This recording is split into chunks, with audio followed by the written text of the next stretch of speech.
Hai, ini kita lanjut ke part 3 untuk mendengarkan mengenai diaspora Indonesia yang diadakan di Philadelphia. Banyak juga hal-hal penting yang bisa didengerin. Melihat kenapa kok ada disparitas warga negara warga negara Indonesia memperoleh haknya, akan tetapi kewajibannya tidak dibebankan. Nah, ini menjadi diskursus sendiri yang kemudian kita akan kuatkan bahwa dia butuh untuk memilih kewarganegaraan di usia paling lambat 21 tahun itu dialokasi. Bagaimana cara ingin memulihkan status kewarganegaraan anak berkewarganegaraan ganda? Saat ini memang telah diberikan program hampir lebih kurang 35 juta diaspora yang tercatat, yang berdiaspora maksudnya. Kemudian yang tercatat menjadi pemegang OCI adalah mencapai 4,9 juta. Dan ini dampak ekonominya sungguh luar biasa. Mudah-mudahan kewarganegaraan bagi warga negara Indonesia yang berada di luar negeri. Jadi Bapak Ibu sekalian, ketika mendapatkan saudara-saudara kita yang tidak memiliki dokumen sama sekali, penegasan status kewarganegaraan Indonesia berdasarkan Permenkum nomor 6 tahun 2025 ini akan menjadikan dasar untuk pembuatan paspor. Tapi sebelum pembuatan paspor, Undang-Undang nomor 12 tahun 2006, kemudian kalau ini di luar dari subjek ABG, anak berkewarganegaraan ganda. Jadi apabila ditemukan anak yang memang telah 18 tahun, kemudian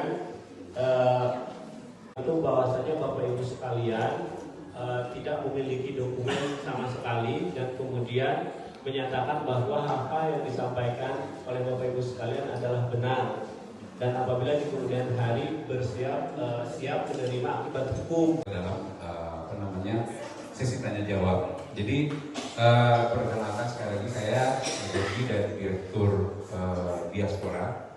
Direktorat ini masih baru sekali, baru 1 bulan di Kementerian Luar Negeri. Kita membentuk Direktorat Urusan Diaspora ini karena memahami bahwa diaspora ini sangat penting, dan untuk menang atas tingkat 7 itu mengamanatkan kami kita semua ini untuk memberikan pemberdayaan ataupun fasilitas kepada diaspora untuk mengoptimalkan peran diaspora dalam pembangunan nasional. Nah, dari sini kita next kemudian membuat roadmap. Roadmap ini kita buat dari 2025 sampai 2029. Diawali dengan kita sudah saya sampaikan tadi pembentukan Direktorat Urusan Diaspora, yang dalam 3 bulan ini kita sudah harus mengerjakan banyak hal, yang terutama diantaranya adalah menyusun grand strategy untuk pemberdayaan diaspora. Dan ujungnya nanti di tahun 2029 grand strategy ini bisa dilaksanakan, di mana ada nanti terbentuknya badan yang sebagai pengampu isu diaspora. Karena badan ini diharapkan nanti bisa menampung semua aspirasi dari diaspora, kemudian bisa disampaikan ke dalam dan bisa dipenuhi sesuai dengan peraturan dan perundangan yang berlaku. Next.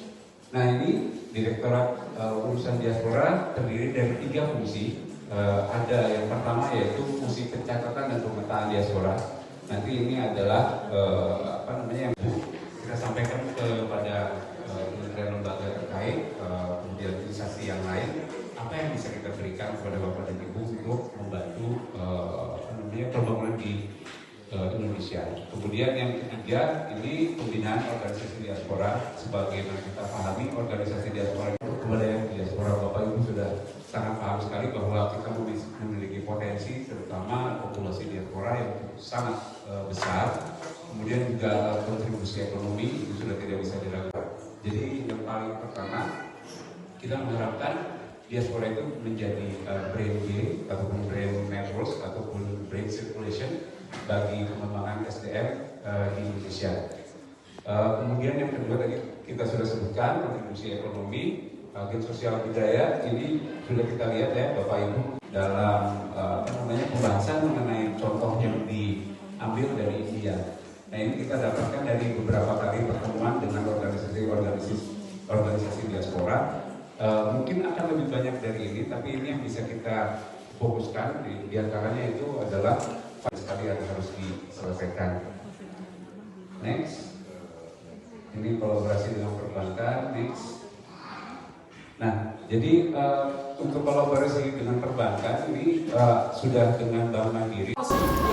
Nah, teman-teman sampai di sini part 3-nya ya udah selesai. Thank you for watching. Kita nonton di film yang lain. Thank you.